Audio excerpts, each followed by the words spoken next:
कमर दर्द एक ऐसी आम सी तकलीफ है ना? पर ये लाखों लोगों को ऐसे तरीकों से जोड़ती है जिसके बारे में हम शायद सोचते भी नहीं हैं। मतलब एक ट्रक ड्राइवर जो दिन भर सफर करता है और कोई जो ऑफिस की कुर्सी पर घंटों बैठा रहता है। इन दोनों की कहानी कहीं ना कहीं हमारे बैठने के तरीके में ही छिपी है। तो चलिए इस कनेक्शन को थोड़ा और करीब से देखते हैं।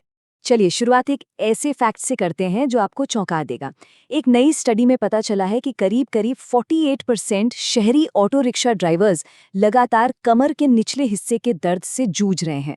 अब ये सिर्फ एक आंकड़ा नहीं है, आप सोचिए, ये एक तरह की वार्निंग है कि कुछ काम हमारे शरीर से कितनी बड़ी कीमत वसूलते हैं।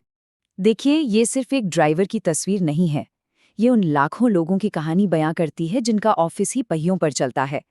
उनके लिए हर दिन का मतलब सिर्फ ट्रैफिक से लड़ना नहीं है, बल्कि उस दर्द से भी लड़ना है जो अब उनके काम का एक परमानेंट हिस्सा बन गया है। तो आगे हम क्या क्या देखने वाले हैं? पहले हम एक ड्राइवर के रोज के स्ट्रगल को समझेंगे। फिर देखेंगे कि ये प्रॉब्लम सिर्फ उनकी नहीं बल्कि हम सबकी कैसे है। और आखिर में हम कुछ सॉल्यूशंस पर भी नजर डालेंगे, जैसे कि आयुर्वेद, योग और अर्गोनॉमिक्स। तो चलिए अपने पहले सेक्शन से शुरू करते हैं। असल में भारत में एक प्रोफेशनल ड्राइवर की जिंदगी होती कैसी है और सड़क पर बिताया गया ये लंबा वक्त उनके शरीर पर क्या असर डालता है। अब एक बात पर गौर कीजिए, ये सिर्फ आदतें नहीं हैं, ये उनके काम की मजबूरियां हैं। एक स्टडी के मुताबिक एक ट्रक ड्राइवर दिन में औसतन, सोचिए, लगभग 13 घंटे ड्राइविंग करता है। अब इसमें आप लगातार होती वाइब्रेशन और खराब पोस्चर को भी जोड़ दीजिए, तो ये तो क्रॉनिक पेन के लिए एक परफेक्ट रेसिपी बन जाती है ना? और देखिए ये प्रॉब्लम सिर्फ कमर दर्द तक ही नहीं रुकती। आंकड़े हमें एक ज्यादा बड़ी पिक्चर दिखाते हैं। 44% ट्रक ड्राइवर्स मोटापे से परेशान हैं, 35% को कोई ना कोई क्रॉनिक बीमारी है और 24% को हड्डियों और मसल से जुड़ी दिक्कतें हैं। मतलब ये एक बहुत बड़े हेल्थ क्राइसिस की तरफ इशारा कर रहा है। तो चलिए अब इस कहानी को सड़क से उठाकर ऑफिस तक ले आते हैं। हो सकता है आप ट्रक न चलाते हो, लेकिन अगर आपका काम डेस्क पर है तो जो रिस्क है वो हैरान करने वाले रूप से एक जैसे ही हैं। अक्सर ये सोचना बहुत आसान होता है कि अरे ये प्रॉब्लम मेरी थोड़ी है, लेकिन साइंस की कहानी कुछ और ही है। चलिए देखते हैं कि एक ड्राइवर की सीट और एक ऑफिस की कुर्सी में असल में कितना कुछ कॉमन है। अगर आप देखें तो दोनों ही सिचुएशन में जड़ एक ही है, बहुत देर तक बैठे रहना, एक ही पोस्चर में फंसे रहना और रीढ़ की हड्डी पर लगातार प्रेशर पड़ना।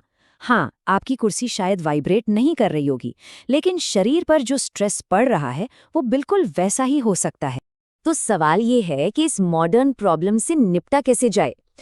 इसका एक जवाब हमारी एक बहुत ही प्राचीन चिकित्सा पद्धति आयुर्वेद में छिपा हो सकता है।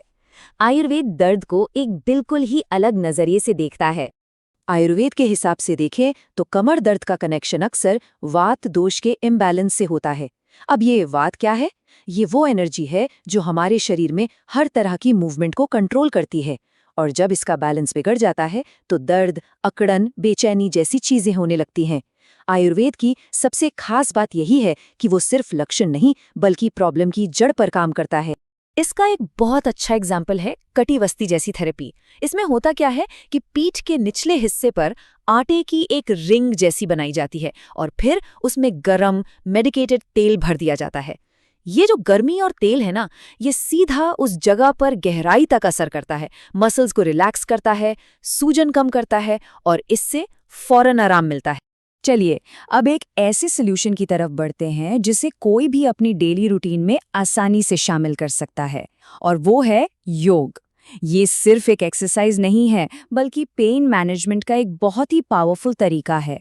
योग एक्सपर्ट्स का तो ये भी मानना है कि कुछ खास आसन साइटिका जैसे दर्द के लिए कमाल का काम कर सकते हैं, और ये वो दर्द है जो अक्सर घंटों बैठे रहने की वजह से ही होता है। मिसाल के तौर पर रिक्लाइंड पिजन पोज को ही ले लीजिए। ये जो फिगर 4 स्ट्रेच है, ये हमारे हिप्स की गहरी मसल्स पर काम करता है और इससे सायाटिक नर्व पर जो प्रेशर पड़ रहा होता है वो कम हो जाता है। ये दिखने में बहुत सिंपल है पर है बहुत ही पावरफुल स्ट्रेच। ठीक इसी तरह सीटेड ट्विस्ट पोज है।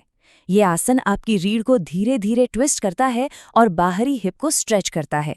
इससे फ्लेक्सिबिलिटी बढ़ती है, खासकर उन हिस्सों में जो ज्यादा देर तक बैठने से अकड़ जाते हैं। तो प्राचीन ज्ञान से अब आते हैं मॉडर्न साइंस की ओर।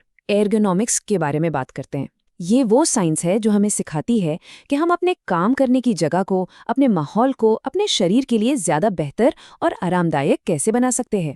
यहाँ पर ना ओवाको वर्किंग पोस्चर एनालिसिस सिस्टम यानी ओवैस जैसे तरीके इस्तेमाल होते हैं एक ड्राइवर के पोस्चर को एनालाइज करने के लिए।